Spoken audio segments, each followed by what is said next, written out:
ஸ்ரீகாந்தும் கிருஷ்ணாவும் தான் போதைப் பொருளை வித்தாங்களா? 2 பேரை தவிர யாரும் பயன்படுத்தலையா?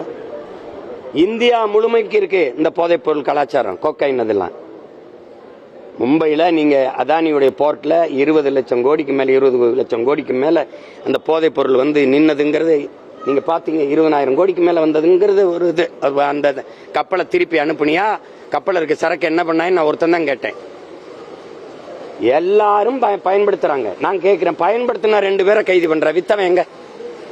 நீ என்ன மாதிரி கட்டமைப்ப? காட்டுக்குள்ள இருந்த எங்க வீரப்பன சந்தன கடத்தல், வீர கடத்தல், யானை தந்தத்தை கடத்தல், கடத்தல்காரன்ப. ஏய், வித்தவன் காட்டுக்குள்ள இருந்தான், வாங்கினவன் எங்க இருந்தான்? எங்க இருந்தா வாங்கினவங்கள எவனை கைது பண்ண? நீ ஸ்ரீகாந்தும் கிருஷ்ணா தான் குற்றவாளிகளா? அப்பாவிகள். பல 2 பேரும் கைது பண்ணதுனால நீங்க இப்ப பேச வரீங்க இல்லையா? வித்துக்கு தான் இருந்திருப்பான். நேற்று விற்கும் போது டக்குன்னு பிடிச்சிட்டீங்களா? வித்தவன் யாரு? அதை இந்த ஸ்ரீகாந்துக்கு வித்தவன் ஒரு அதிமுக காரன்னா அதை திருப்புறீங்க. அப்ப திமுக காரங்களுக்கு இந்த போதைப் பொருள் விற்பனைக்கு எந்த சம்பந்தம் இல்லை, எந்த சம்பந்தமும் இல்லை. திரும்ப திரும்ப சொல்றேங்க, ரூச சொல்றா, குற்றவாளியை பிடிச்சு தூக்கில போடுறதை நிறுத்துறா, அவன் குற்றம் செய்வதற்கான காரணத்தை கண்டுபிடிச்சு தூக்கில போடுறாங்கிறான். நீ குற்றவாளி யாருன்னு பாரு, எப்படி சரக்கு வருது, எப்படி விற்கிறான்னு அந்த வேற வெட்டு.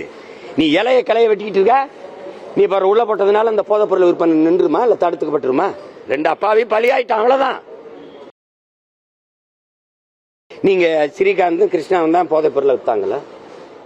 2 பேரை தவிர யாரும் பயன்படுத்தலையா? இந்தியா முழுமைக்கு இருக்கு.